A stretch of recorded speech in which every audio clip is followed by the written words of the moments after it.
What we did find a special sauce for along the way was building a net zero off-grid single module home.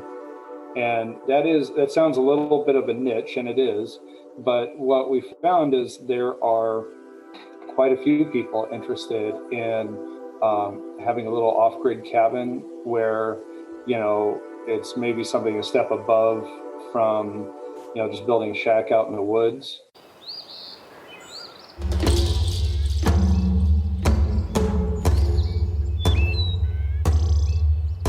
This is the Regenerative Real Estate Podcast. Revitalizing the world together.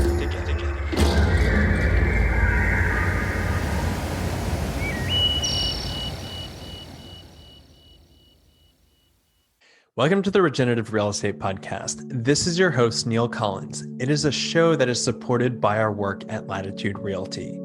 In it, we explore our natural and built environments and how they can be used as a force for good.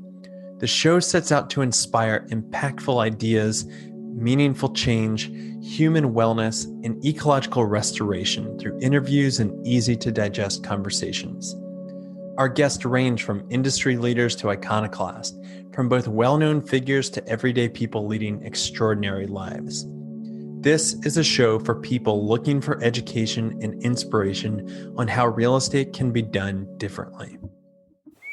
Hey everybody, welcome back to another podcast episode of the Regenerative Real Estate Podcast. And today's guest is Ryan Wallace. And I'm really excited because I reached out to Ryan maybe about a year ago, and I love the work that he was doing with Solar World and had a lot of questions. But Ryan, thanks for coming on. Hey Neil, thanks for having me. That's great. We're excited. We enjoy the podcast and the topics that you're doing. So it's cool to be on. Thanks. Ryan, before we hit record, we were talking about where you grew up in New Mexico. What was life like growing up out there? I don't know too many people that are from New Mexico, to tell you the truth. I don't know if there are that many people. So yeah, it's one of these places that is, there's 4 million people in the state, but it's kind of a black hole to most of the rest of the nation. There's all these, we call them 505 jokes, representing the area code where, if you tell someone you're from New Mexico, it only takes 30 seconds for them to tell someone else you're from Arizona. So it's like this nebulous place that gets meshed in with Arizona all the time. But it's a beautiful, dry, mostly high desert place that I just have this incredible fondness for still. And it's where, for a whole bunch of reasons, I got my start in solar. So. One of the interesting things about New Mexico for me is that if we're talking about place and real estate, you can drive across the country and still feel like you're in this weird American culture and it all kind of looks the same until you go to somewhere like Albuquerque, and it's yes. the physicality of the real estate there is like, man, we're definitely in a different culture. It is. Where did you grow up? Heavily influenced from the Pueblo architecture. And it's funny because I live in Geneva, New York. And so I've left that space, but I do find myself constantly pulling back, concepts from the Southwest. Not that we build in a Southwestern fashion, but, we were just having a whole discussion internally the other day about not doing concrete floors, about doing,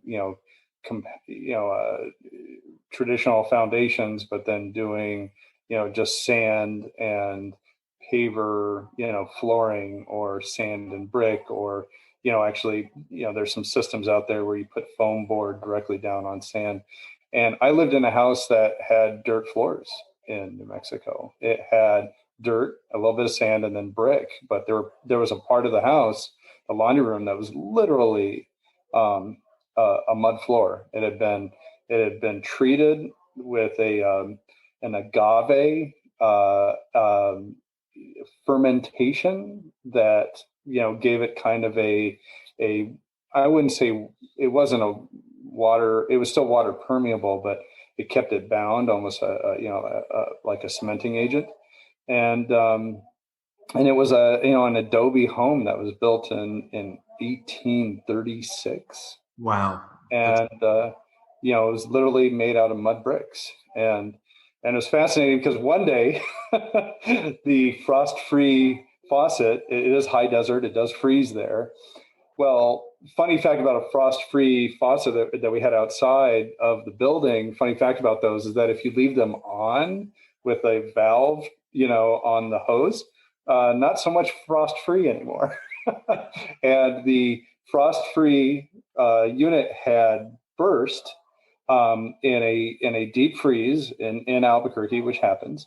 And water was just jetting into the mud brick wall of the home. And we got home, and there was, in this 2-foot thick wall, there was literally 18 inches missing of the wall in a 2-foot by 2-foot section. So we had to make our own adobe bricks and rebuild that section of wall. So really, yeah, totally different. I mean, very few homes are still made with adobe bricks, even in the Southwest, but still, you're absolutely right. Totally different, architectural form and building composition materials that you find out there. So what was your background like? You grew up in Albuquerque. Fill me in between, childhood and where you are now in New York. Well, thanks. Yeah, it's I appreciate you taking this tack, because I do agree that we're kind of the sum of our experiences and the sum of the places we have lived. And the thing that was interesting living in Albuquerque is it was the place where Steve Jobs founded Apple. There's actually a storefront in Albuquerque in this kind of just totally nondescript office park that is now, or at least when I lived there, was a little modern art space. But it actually had a plaque on the wall that was like founding spot of Apple Computer. And, and famously, the Bank of Albuquerque did not give, I'm trying to think here if it was, I'm getting my stories mixed up here, but it was one of the founders, maybe it was Wozniak. Anyways, I'm getting my stories mixed up here, but it was basically the bank had not given them the loan, and that's when they had moved. And so it's this interesting place that still has a lot of tech roots. And my dad was and still is a big technology guy. He was a beta tester for Apple, and we always had things that, a little bit before the market had them. I remember playing with Apple's binocular digital camera. It looked like this big binocular, super technical or a super futuristic binocular unit. It was I think it was actually made by Kodak. It took 5 digital pictures of terrible quality. So anyways, growing up in this tech world in Albuquerque, but then we had a family cabin in Grants, New Mexico, and this cabin just outside of Grants, which is really close to the Arizona border and really close to the Navajo reservation, is about 80 miles from the nearest road, the nearest highway, and at least 5 or 6 miles from any utility power. So the entire cabin was built off grid. My uncle Craig built this cabin to collect rainwater, to be just largely self-sufficient, and had me start helping him with the solar installation. I think I was 15. And I just was hooked. I mean, just this idea that we're sitting in the middle of nowhere, and you walk inside and you got a refrigerator and you got a TV going, and the TV wasn't actually allowed very much, but the fact that we could, as a kid, you're like, you could have a TV going out here.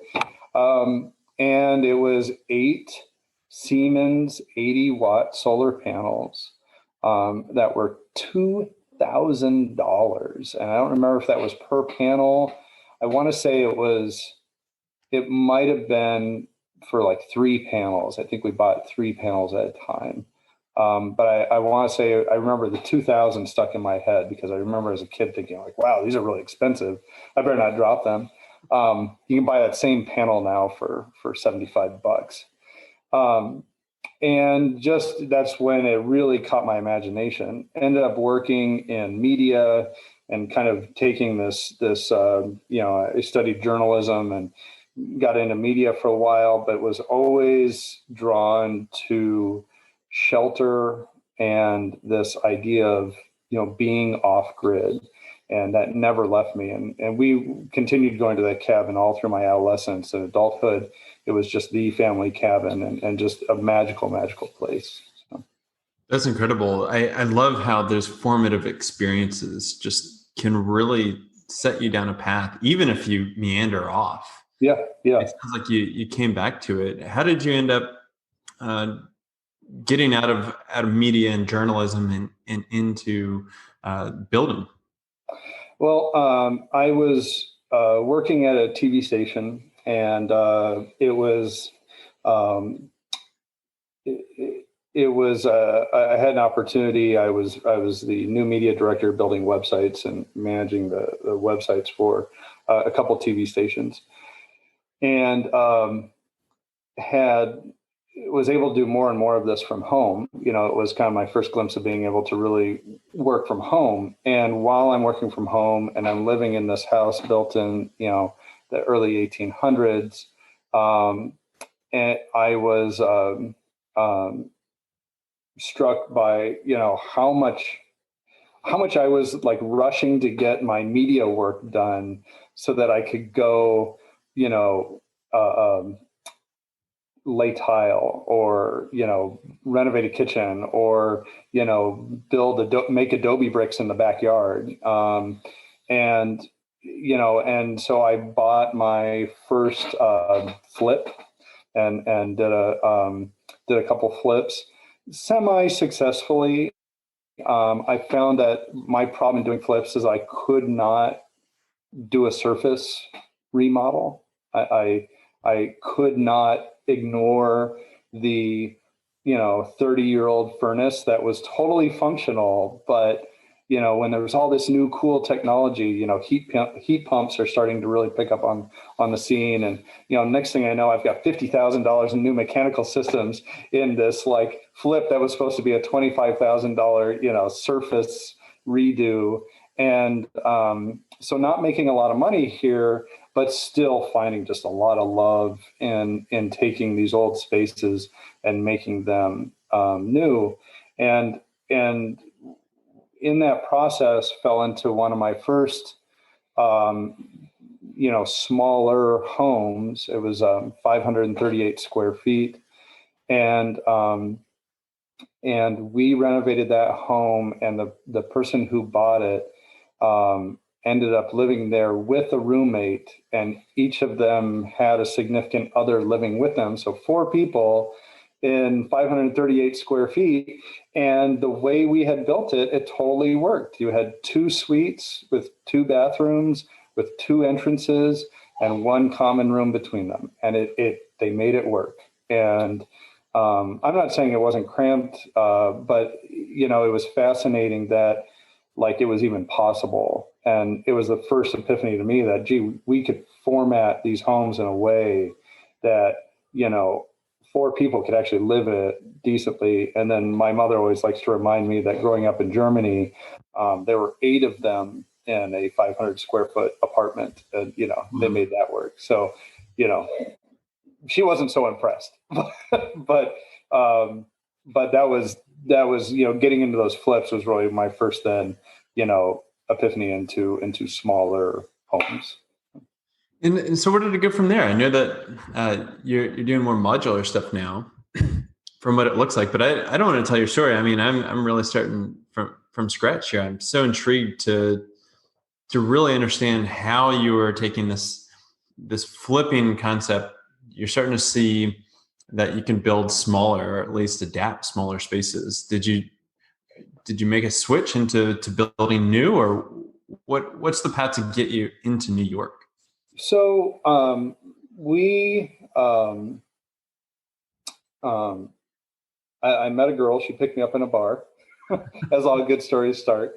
Her name is Tracy O'Donnell, and she is from this little town called Geneva, New York. And while I absolutely love the Southwest, and it gets into your blood. There's a they call it the land of enchantment, and it does enchant you. It does draw you in, and I think it's the 310 days of average sunshine. But I've always had something maybe even a little deeper in my soul that drew me to water, and anytime we would go out in the ocean in any reason or any large body of water, just, I'd always stand on the bow of the boat, even as a kid, and I'd just be mesmerized. And so this girl picks me up in a bar. We end up, getting engaged. We come up here to get married at this beautiful little chapel on Keuka Lake in the Finger Lakes. It's just so picturesque, and it's the Finger Lakes are these 20 to 40 mile long skinny lakes that are carved out by glaciers in central New York.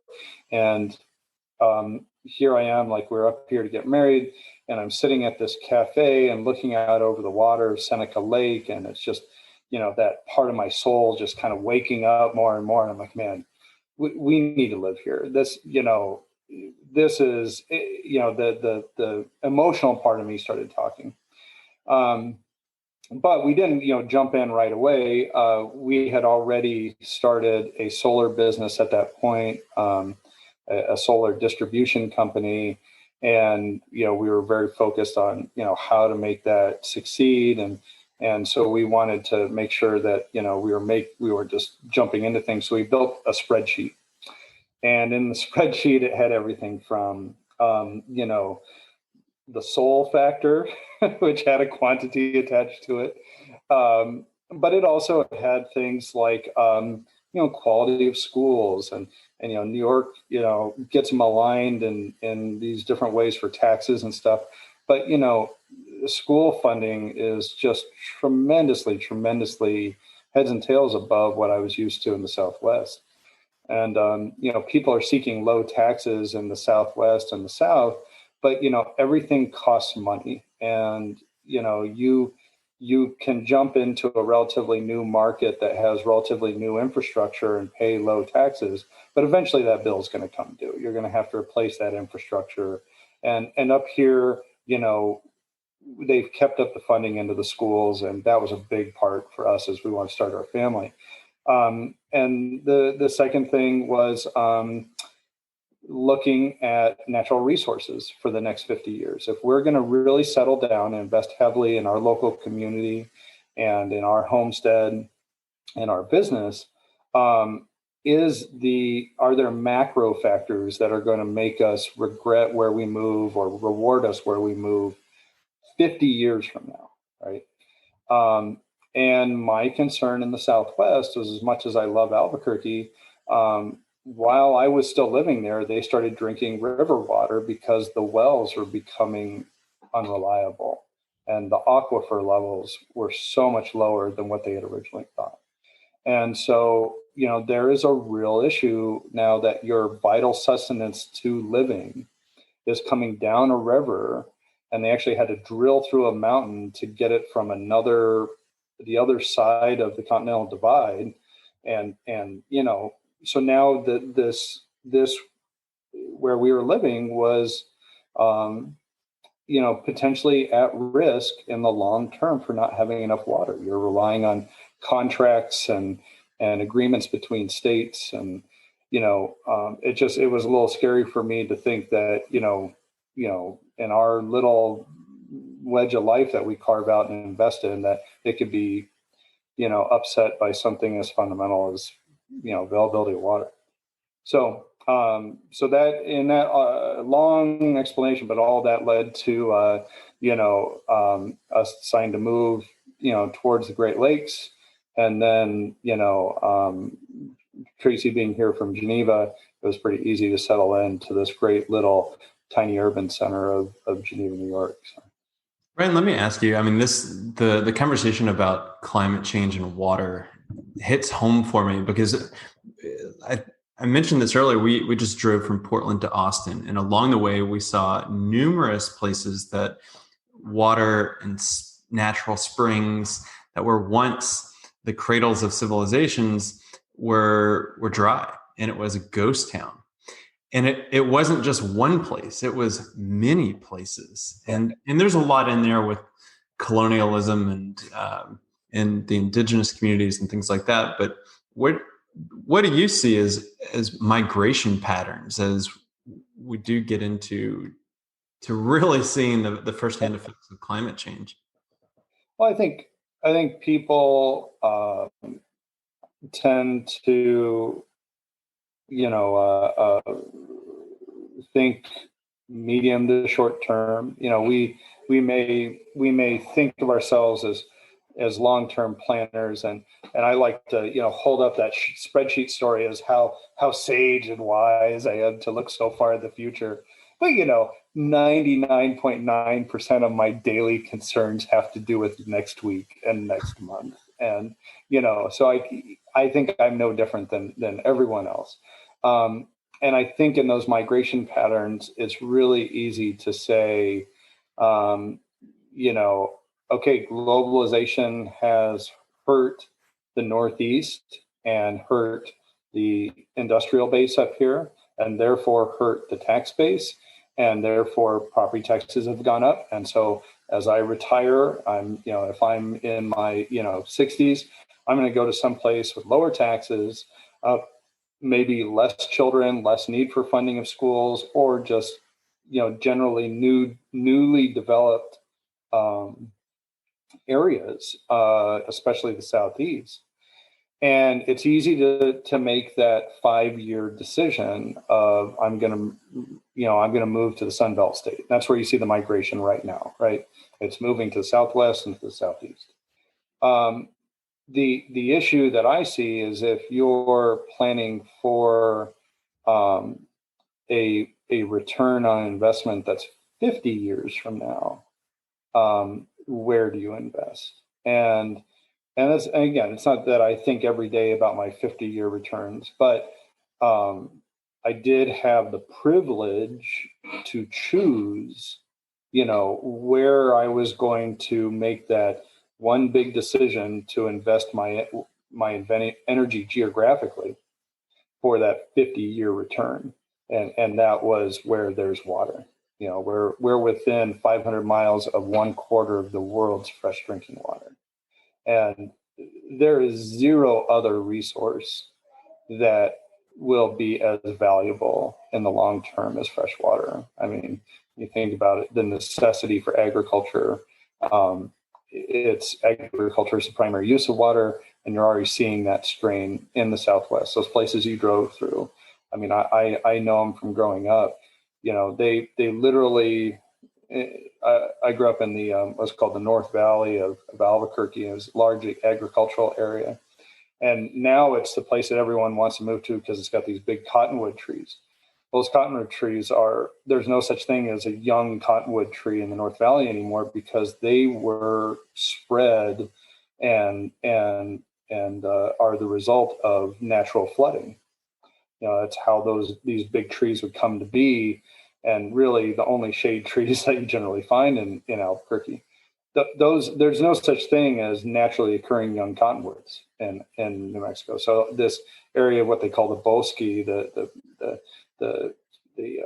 forest along the river, will eventually be gone. And so, you look at those little indicators, and like the towns you drive by that were based on some sort of spring that now it's a ghost town because the spring dried up. Like those are all little indicators that, that 50-year investment in that region is maybe not such a good idea. Oh man, that's fascinating.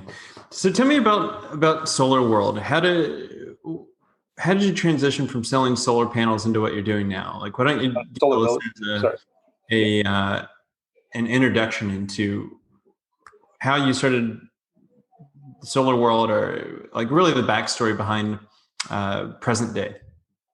Yeah, so Solar Village Company and Solar Home Factory are two major endeavors. Solar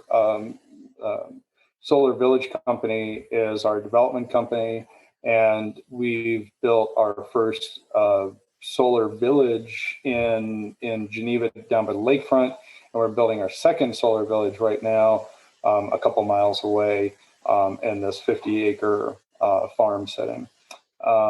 And that was our original plan, was to be developers. The issue, as every land developer I think has ever figured out the hard way, or listened to good advice, which we didn't, was that it takes capital to be a land developer. And we somehow built a $5 million development our first go round with about a $500,000 line of credit. and it was just, we made it work and we made it happen. And thankfully we had really amazing customers, buyers.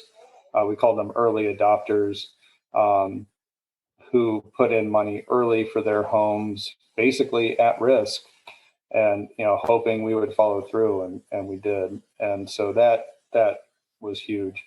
And our local bank has been good too. They've always kind of held back a bit so that we didn't get in over our heads, and that ended up probably being a good thing. But it's, development's, it's capital intensive. It's hard. And so along that way, we I think about this period in 2018 where we submitted this plan to do this infill development along Seneca Lake in downtown Geneva. Really cool site, really amazing 3-acre site that was essentially just fill that was once lake bed. And when they had during urban renewal, or as I call it, urban destruction, they added this big highway along the lake, because that's what you want to do. You want to cut off your city from your natural resource by a bunch of concrete, right? That's sound urban planning. Anyways, that was done all over. But for us, it was fortunate in that it created this little oxbow of parcel that had to be filled in for them to build this arterial. And it's this really cool spot that's right on Seneca Lake, literally 50 steps from this beautiful lake. And yet you're a couple hundred steps from like all the bars and restaurants in downtown. Really cool spot. So we said, okay, we're gonna be a developer. We'll find a modular company who will build the homes, and we'll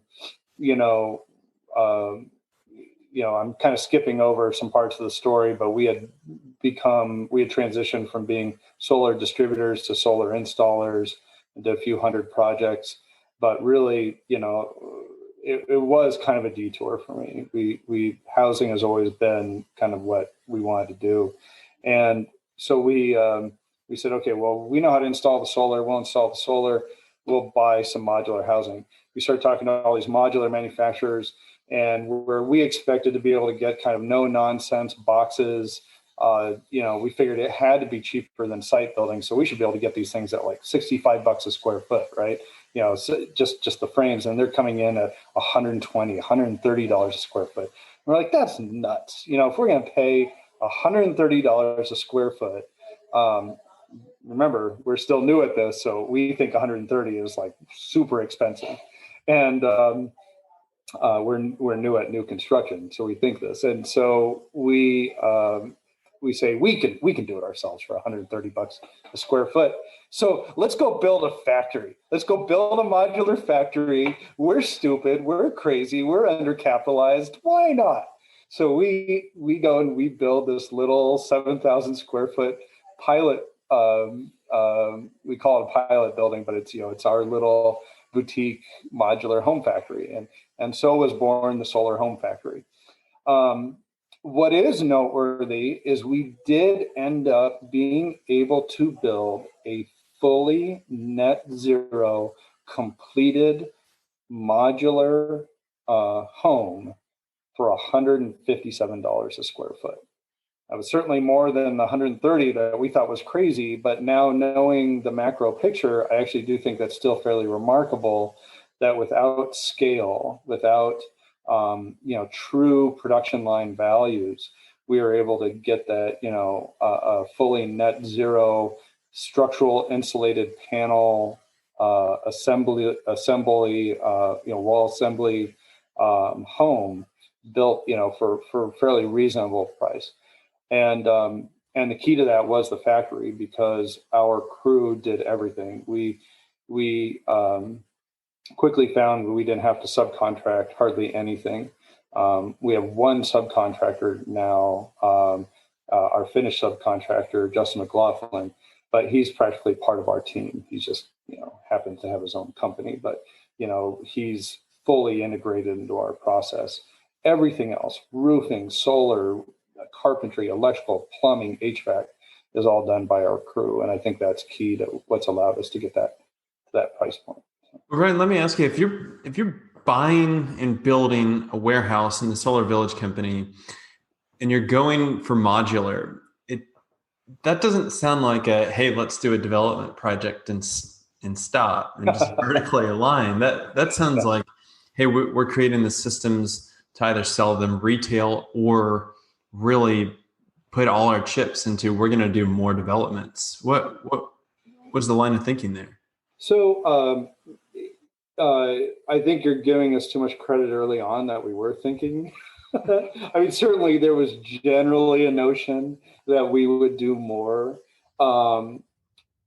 developments. But what I think we found along the way is we found our core competency. And our core competency is not yet the development game. There are other developers doing pocket communities and infill development, and even intentional communities from the ground up, which is more what our new development is. The Geneva Solar Village is a agricultural based intentional community. But even that is not, we're not doing, there aren't many people doing it, but it doesn't mean we have a special sauce for it. What we did find a special sauce for along the way was building a net zero off-grid single module home. And that sounds a little bit of a niche, and it is, but what we found is there are quite a few people interested in having a little off-grid cabin where, it's maybe something a step above from, just building a shack out in the woods. Basically going back to 15-year-old me, what we had built as a family over decades, but just in one modular unit that gets shipped out to a site. And basically with a single week of site work, you've got a living space that's complete. And that is what that has morphed into. We get a lot of inquiries of people wanting to do their full-time residences or custom homes, and we can't. That's not our core competency. We don't. I think there are companies that are out there, especially in California, that are striving to become that, to use modular to do that well. But what we do really well is those off-grid systems. So, the solar, the battery storage, the water catchment, composting toilet, those things, and then the amazing envelope, having an envelope where you can heat from the solar, from the PV, and from the thermal, and not need an outside source of energy. That's really the key. Because it's not easy to do if you're building for upstate New York. It's easier if you're building for Albuquerque, New Mexico, certainly. But to make it work, in Canada and the northeastern United States is definitely challenging and requires just a really badass home envelope. Yeah, we've really surveyed a lot of the prefab and the modular market, and I can tell you, like, there is not that many people that have integrated in the systems that you're talking about with not just the energy and passive design and striving for net zero, but the off-grid factor is pretty huge. How big is do you have multiple designs or is it just one So right prototype? now we have one.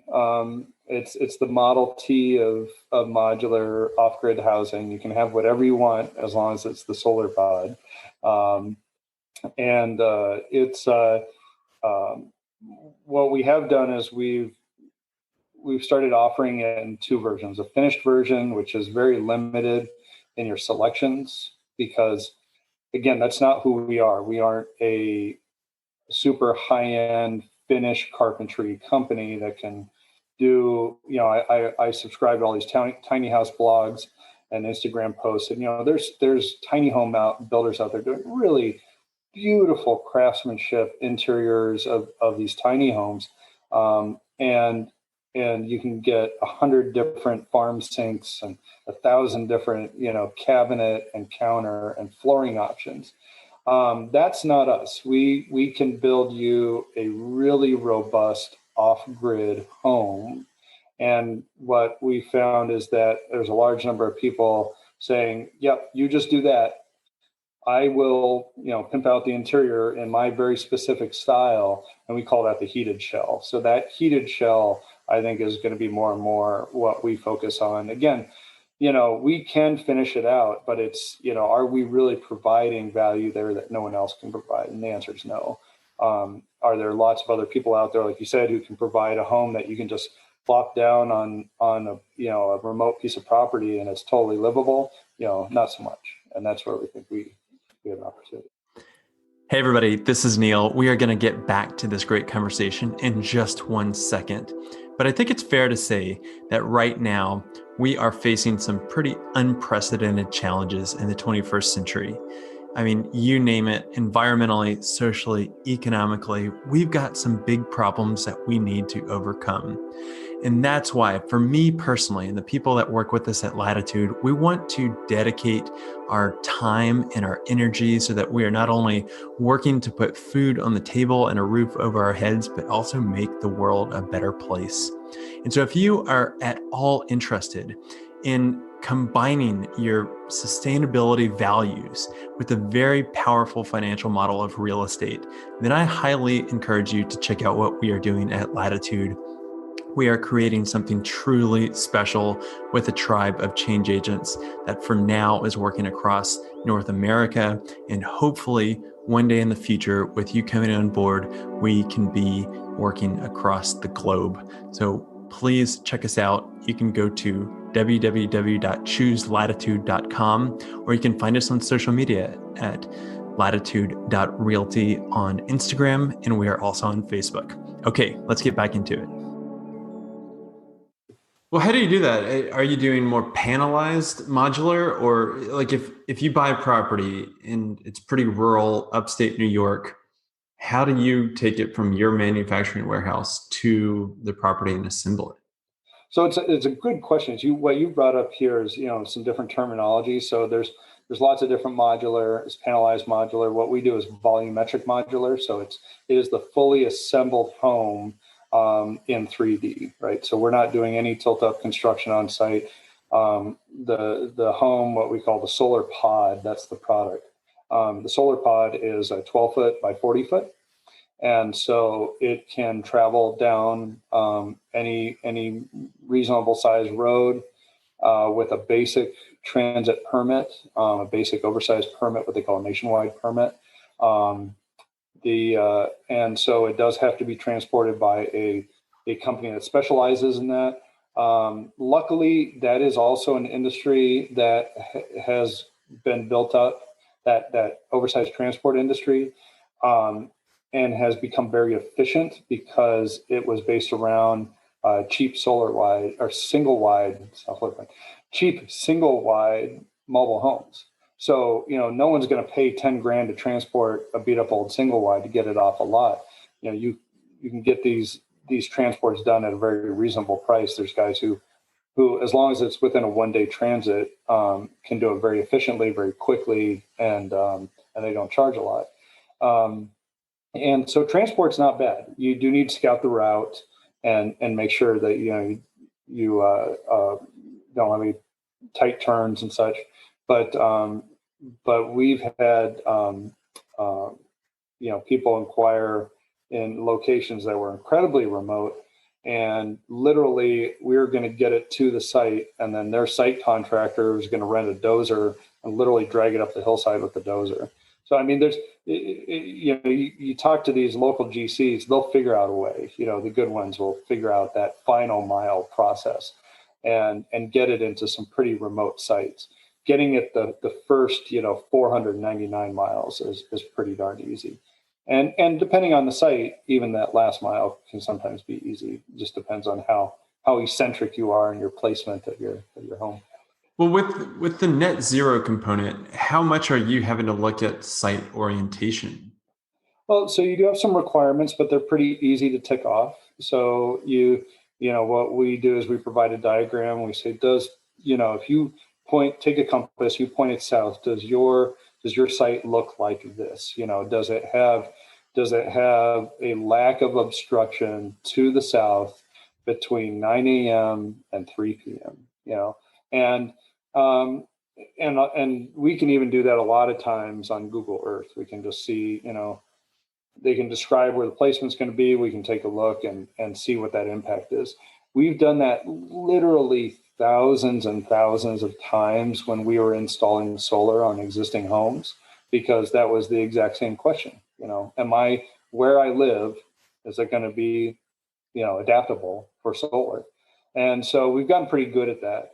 And the truth of the matter is, as long as you've got that exposure open, to the south, or, to the east and the west with minimal obstruction to the south, you can also split the solar east and west. That can work too. So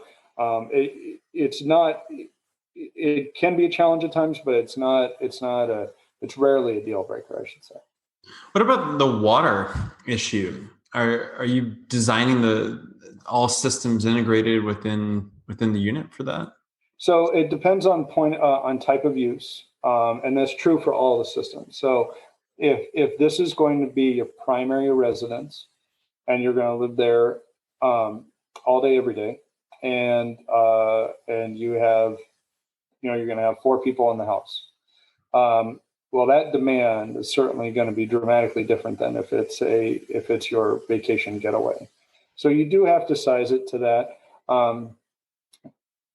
Most of the time, we recommend at least a well, if not a well and septic for the site.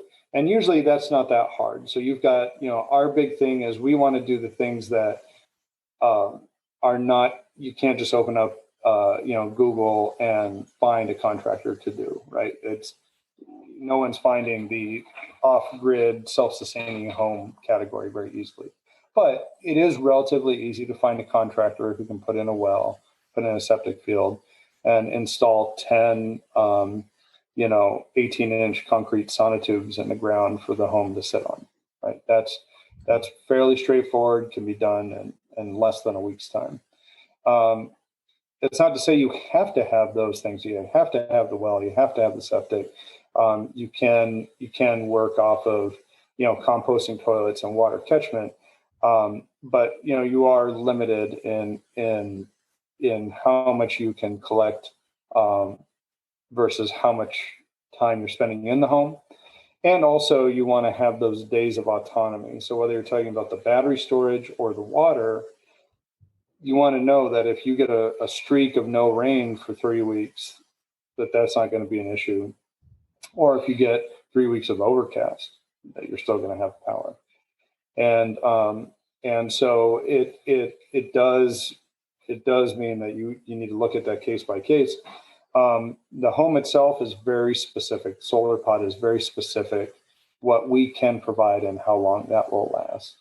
And so, it becomes a very easy discussion. Does that fit your needs, or do we have to have supplemental water and sewer? As far as power goes, there's no scenario where we have to have grid power. Even if someone says, I'm going to live in it full time and I want to splurge and have a little heat pump hot tub out on the patio. Well, I'm not going to say a regular hot tub is going to work, but if you're going to use a highly energy efficient hot tub, we can make that work. If you're going to charge your car off of it, we can make that work.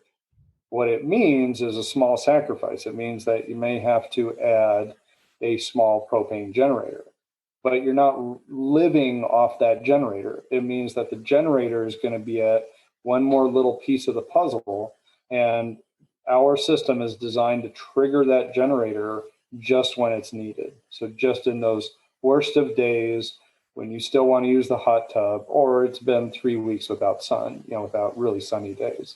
And so, the key here is to dramatically reduce not only our carbon footprint and our pull off of the grid, but also to be self-resilient.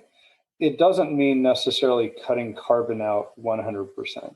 And I would love to get to that point, but there's an environmental trade-off of saying packing the unit with an extra 100 kilowatt hours of lithium ion storage versus burning a little bit of propane very cleanly, for 15 minutes, twice a week during 3 months of the year. Yeah.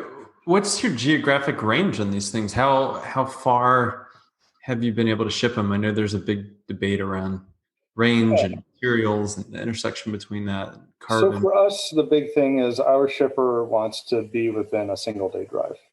So, what we're really talking about is about 300, 400 miles, but more specifically, can we get there in 6 or 7 hours? And so that can kind of vary geographically. If you're getting up into the mountains, that 7 hours gets you less overall distance. But generally for us, it's, we're talking about most of Pennsylvania, Ohio, of course, New York State, where we're located, Vermont, New Hampshire, Massachusetts, maybe into Maine, and so mostly New England. And then we haven't really examined, logistics of shipping into Canada, but I imagine that's very possible too. Our envelope is definitely designed to be compatible with going into even more extreme winter weather. Wow. So tell me, you mentioned the Geneva Solar Village, and going back to your land developer aspirations. That I read the description of that, but tell us a little bit more about that project, because it sounds fascinating. Yeah. So it's and by the way, I do need to offer a correction. I had said that Apple was founded in Albuquerque. It was Microsoft, not Apple. So you can visit Microsoft's original office in Albuquerque. I was like, as I'm saying that, I'm like, something about that feels wrong, and it was Microsoft. My dad was a beta tester for Apple, which is why I think I confuse those things in my head. So the Geneva Solar Village is, and I apologize if my mind bounces around a lot. The Geneva Solar Village is a 50-acre site in the town of Geneva. We're about a mile and a half from Seneca Lake, and to be honest with you, it's become a labor of love. The solar home factory is our product. It's what we focus on. The land development side of things is so challenging and so it's just I don't know the right word for it, entangled maybe. It's there's a lot of things you need to do, and lots of agencies involved who all have well-meaning directives and good purposes, whether it's protecting, water quality from runoff, or the town trying to, make sure that their infrastructure stays up to par.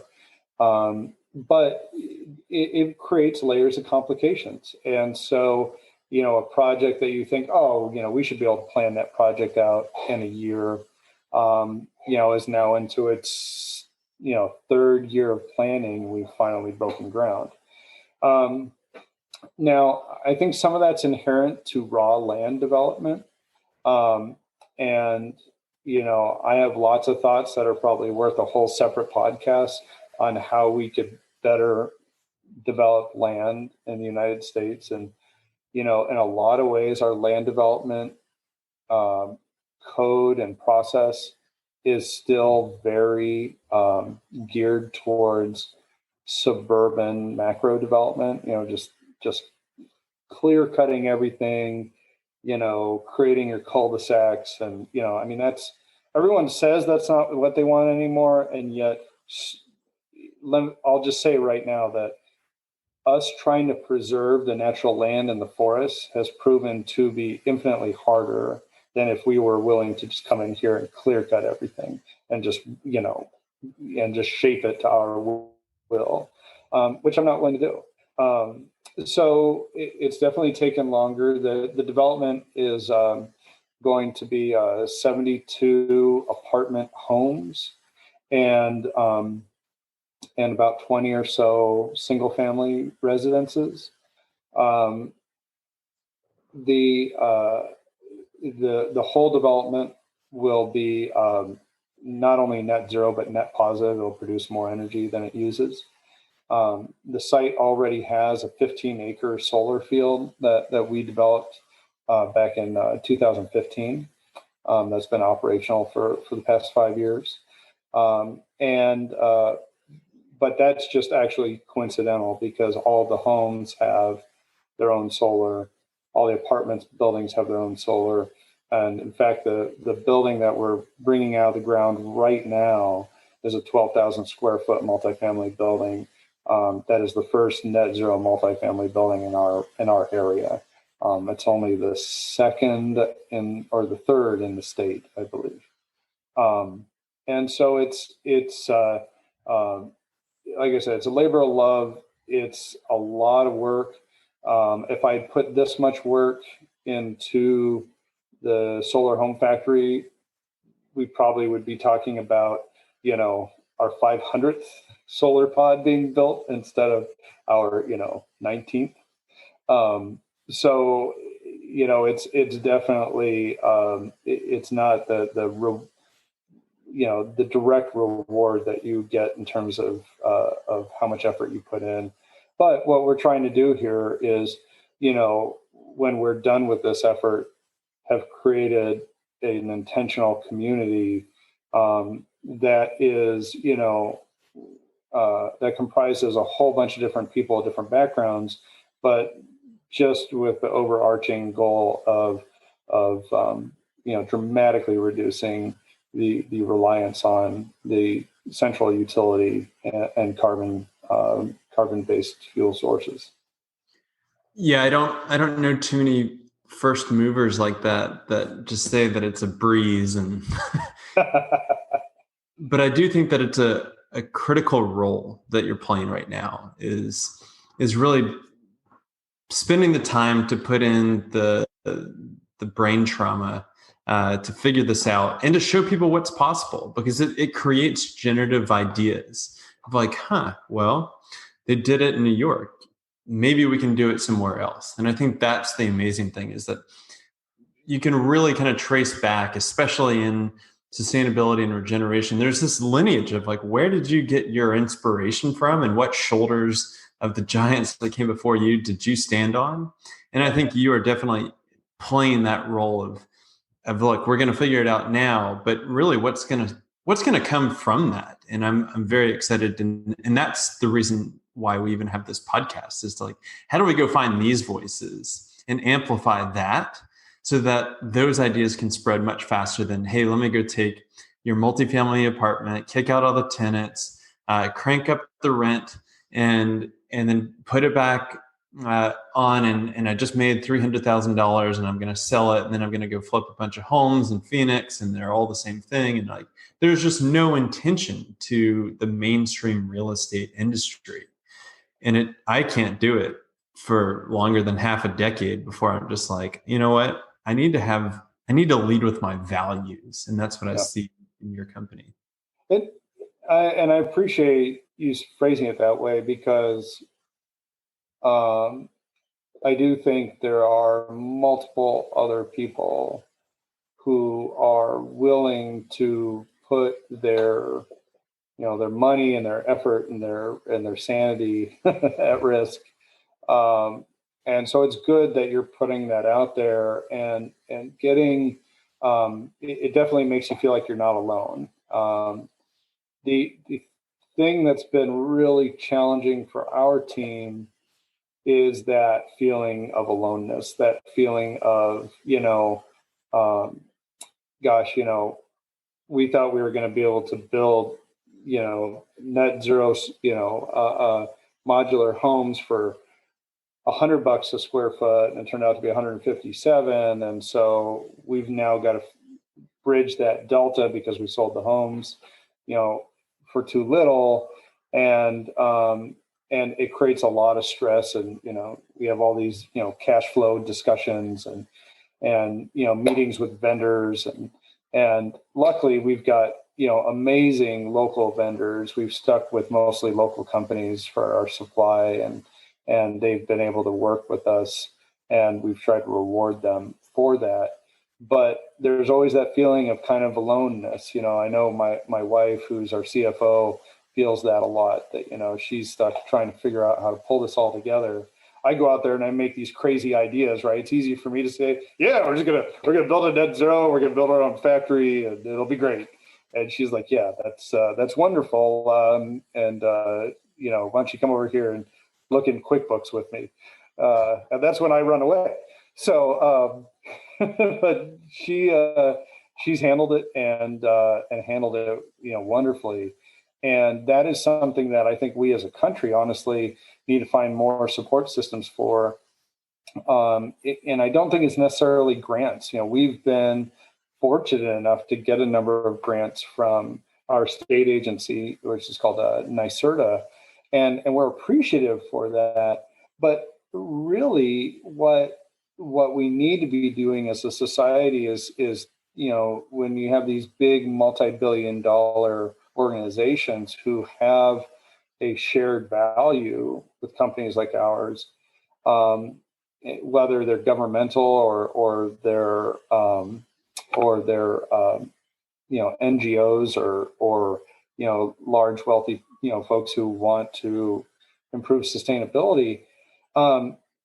We need to create mechanisms where we come together and say, okay, these 20 folks are doing a similar thing.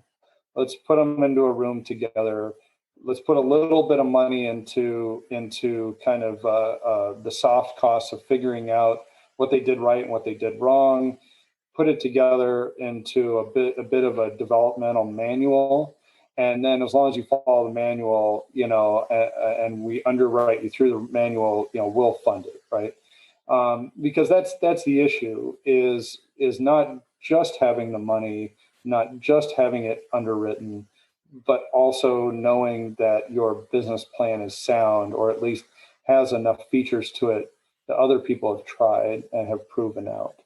And I really think that's something that we're kind of missing in all these discussions is we have lots of well-meaning organizations and individuals, but I don't feel like we're moving the needle.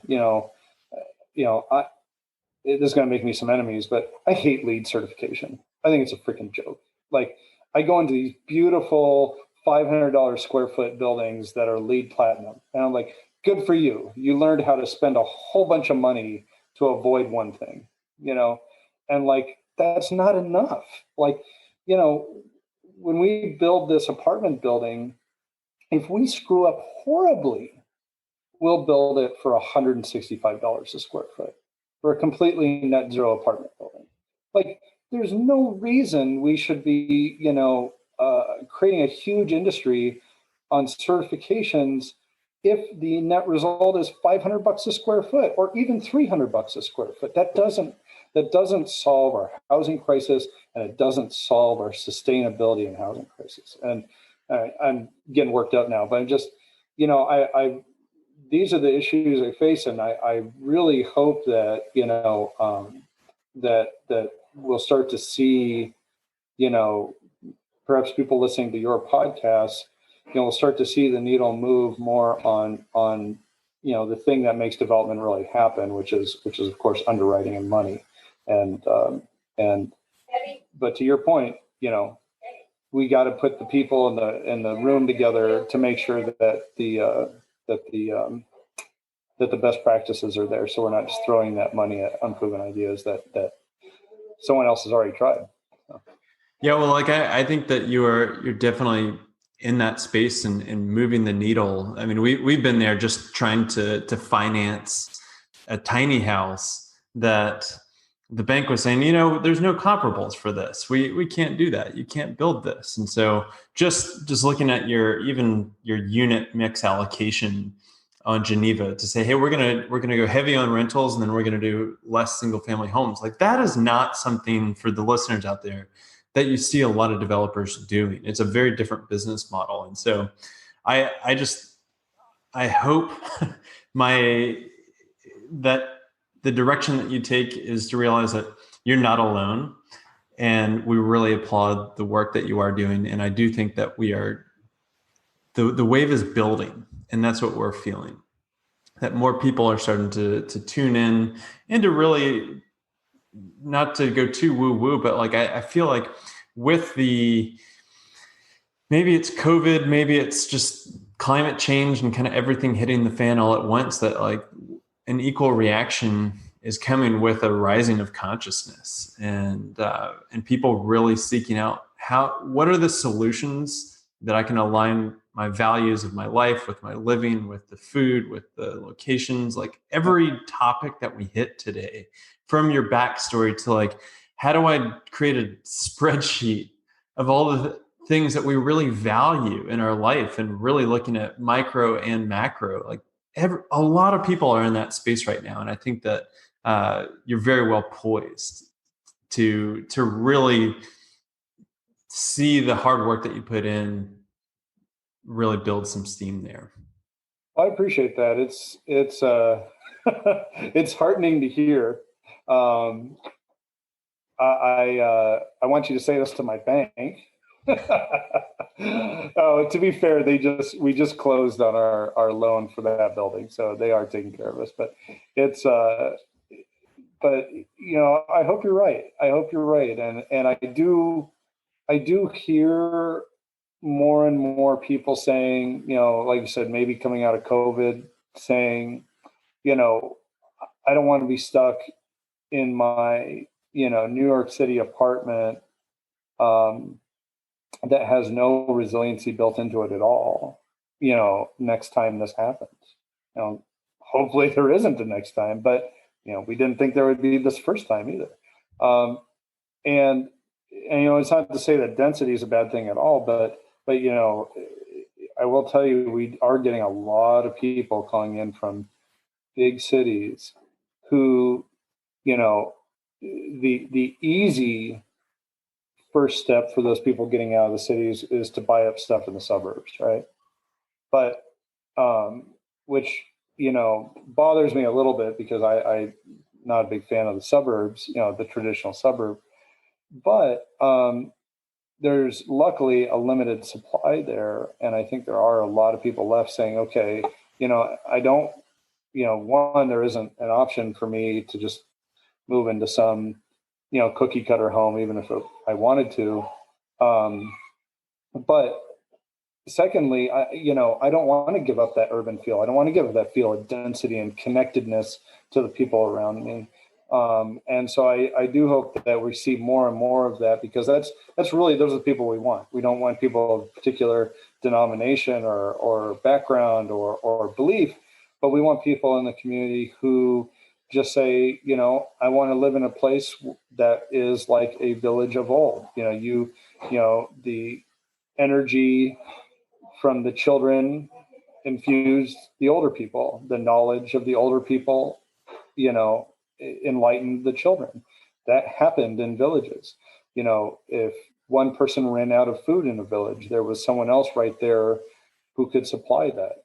The food itself came from within or just outside the village. Some of the other vital resources came from within the village. And as a sustainability model, that makes all the sense in the world, from reducing transportation costs to better, management of waste, better management of the environment.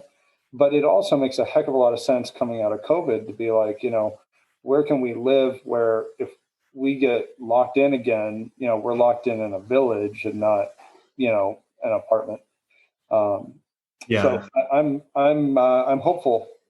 The people that are living in those dense urban spaces, I think what they're realizing is that density does not equal community, that they are mutually exclusive if you're not designing for it and intentional of that. Yeah. And the village component, I mean, this is really why we struck upon, hey, we don't want to practice sustainability. We don't want to talk about regeneration, and regeneration varies so much from sustainability in that it really does encapsulate the community orientation.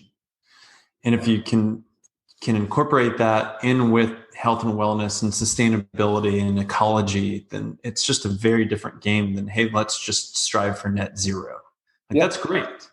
But are you still going to have that soulfulness that people are really seeking out? And I think what you're doing in the New England, what Serenby in Atlanta, Georgia, Ross Chapin with his pocket neighborhoods, like there's people across the continent now that are just amazing examples that we're tuning to say, what are you doing? We want to hear these voices. So Ryan, it has been such a pleasure. Where can I send people to check out more of your work and get in touch with you?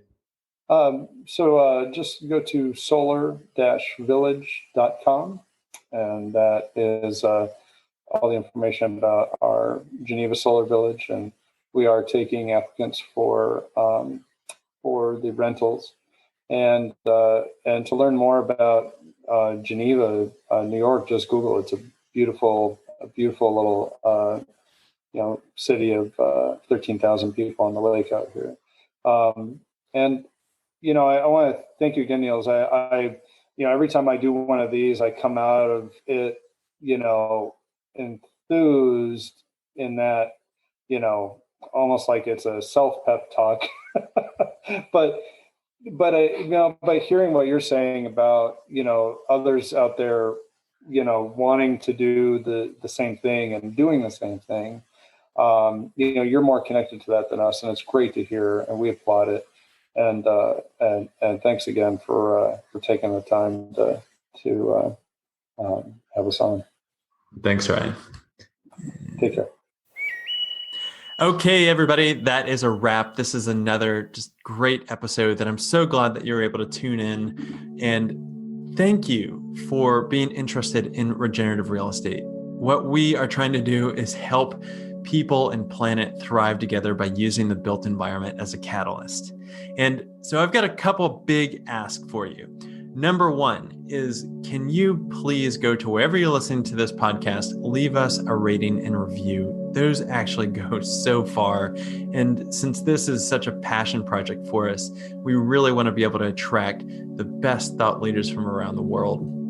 Second is that if you really like the content that we're putting out, you can find us on our own Medium publication called Regenerative Real Estate. We also have a very active community on Facebook, which is called Regenerative Real Estate and Design, which you can request to be a part of, and we would love to have you. And third, this goes to what we do every single day, helping buyers and sellers demystify sustainability by working with people that want to either buy a property and are trying to figure out the financing of how do I actually live out my values? How do I put that water catchment system on there? Or how do I go finance a solar panel PV array?